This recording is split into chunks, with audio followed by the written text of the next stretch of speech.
Assalamualaikum warahmatullahi wabarakatuh dan selamat sejahtera kepada semua pelajar. Baiklah, pada hari ini cikgu akan berkongsi kepada semua pelajar berkaitan format instrumen pentaksiran bagi mata pelajaran geografi untuk tingkatan 1, 2 dan tingkatan 3 iaitu PT3.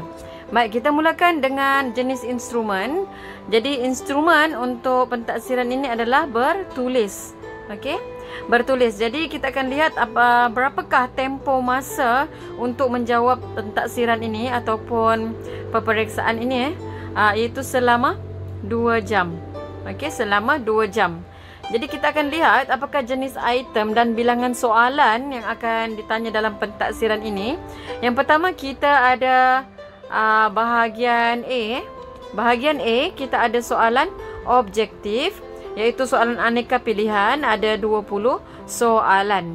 Okey, kemudian kita ada bahagian B ataupun objektif, dikenal juga sebagai soalan respon terhad, di mana kita ada 4 soalan dan pelajar perlu menjawab semua soalan.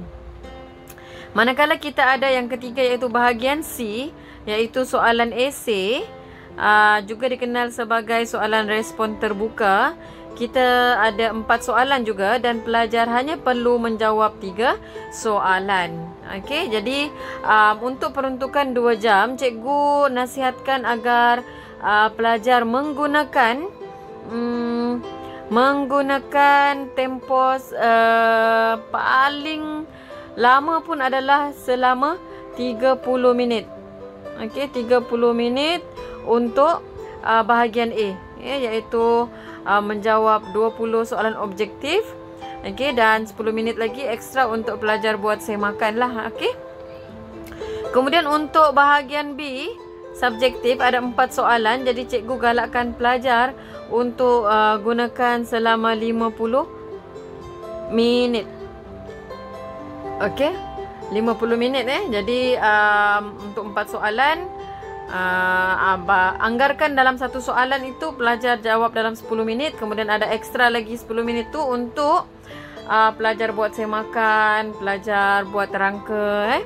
Dan untuk soalan bahagian CAC pula ada 4 soalan di mana pelajar perlu menjawab 3. Kita ada lagi baki 40 minit Jadi pelajar boleh gunakan bahagian esei selama 40 minit. Okey, iaitu 3 soalan esei. Jadi cuba berikan masa 10 minit untuk setiap satu soalan. Jadi kita ada 3 soalan membawa kepada 30 minit lah. Jadi ada ekstra lagi 10 minit tu pelajar boleh gunakan untuk buat semakan. Juga termasuk dengan pelajar buat kerangka untuk jawapan Jadi itu untuk jenis item dan bilangan soalan serta pembahagian masa. Kita teruskan kepada construct. Okey, construct. Construct yang ingin dinilai adalah mengingat, memahami, mengaplikasi.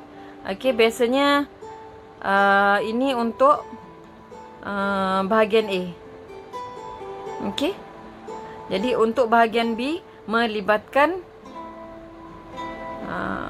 daripada mengingat, memahami, mengaplikasi sehinggalah menganalisis, menilai dan mencipta. Ini di bahagian B. Okey. Baik, jumlah markah jumlah markah untuk bahagian A tadi 20 soalan objektif membawa kepada 20 markah.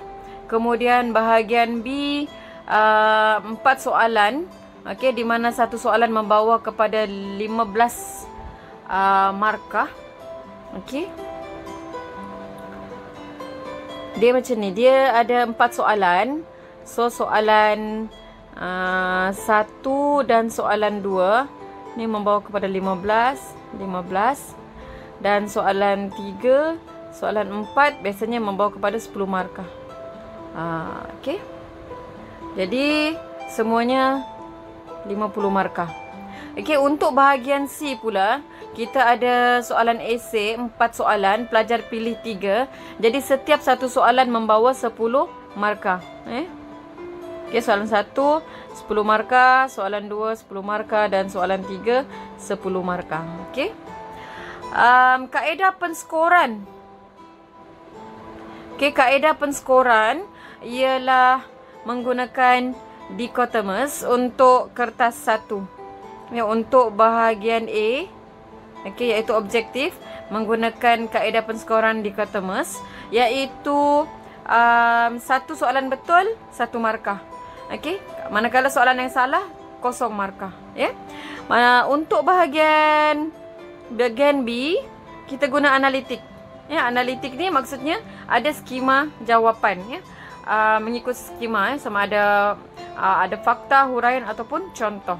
Okey, nanti cikgu akan terangkan dalam contoh kertas pentaksiran.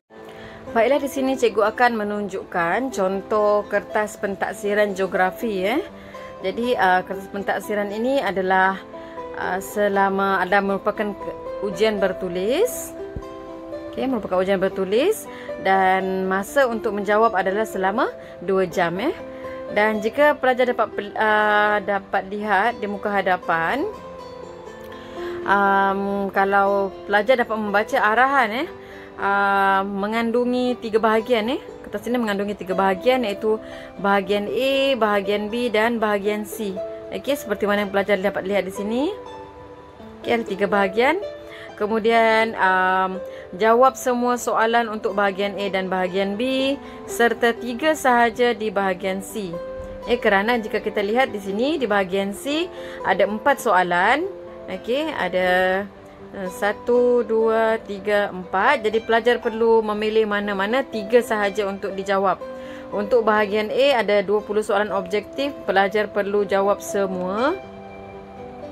Okey, manakala untuk bahagian B pula juga pelajar perlu jawab semua. Okey. Cuma untuk di bahagian C pelajar perlu pilih 3 sahaja, 3 soalan sahaja. Okey. Cikgu tunjukkan ya. Jadi ini adalah contoh soalan bahagian A, iaitu soalan berbentuk objektif. Okey, di mana ada pilihan jawapan A, B, C, D. Okey. Sampailah soalan 20. Okey, ada 20 soalan. Kemudian di sini ada ruang untuk pelajar menandakan jawapan. Jadi jawapan cara penskoran untuk kertas 1 ialah dichotomous tadi yang cikgu kata. Di mana kalau contohnya pelajar jawab A, contohnya pelajar menjawab A ini dengan betul, cikgu bagi warna hitam lah. Okey. Kalau contohnya soalan 1A, kemudian pelajar lorek A kan. Okey. 2, contoh 2B, pelajar lorek A. Okey, contoh 1 jawapan dia betul. Okey, betul. Maka jika betul pelajar akan dapat 1 markah. Tapi kalau contoh nombor 2 ni salah, so pelajar akan dapat 0 markah. So dichotomous tu adalah jika betul dapat 1 markah, jika salah dapat 0 markah. So sama ada 1 ataupun 0. Itu sahaja. Kemudian kita teruskan kepada bahagian B. Okey. Bahagian B ini membawa kepada 50 markah. Biasanya soalan bahagian B ini soalan 1 dan 2 adalah membawa kepada 15 markah. Soalan 1 biasanya adalah untuk kaji peta. Okey, kaji peta. Kemudian ada soalan. Jika kita lihat di sini soalan 1 markah, 2, 2, 2, 4, 4. Jadi 8, 10 membawa kepada 15 markah. Jadi jumlah keseluruhan adalah 15 markah. Okey. Kemudian ingat ya, soalan 1 dan 2 di bahagian B adalah soalan apa? Soalan kemahiran. Soalan kemahiran. Okey. Okey, cikgu boleh tulis dengan lebih kemas lagi. Soalan 1 adalah kemahiran.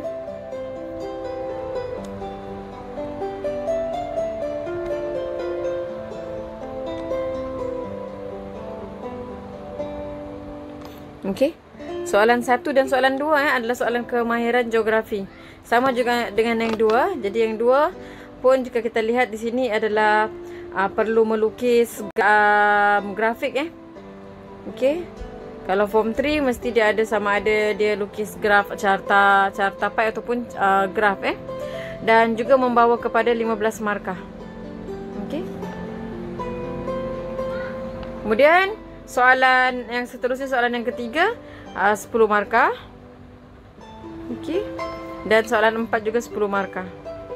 Okey, ini soalan dipanggil soalan respon terhad Respon terhad ni maknanya dia ada terhadkan awak, dia akan beri awak dalam bentuk point. Okey. Kemudian untuk awak menjawab di sini pun ruangan dia dah sediakan.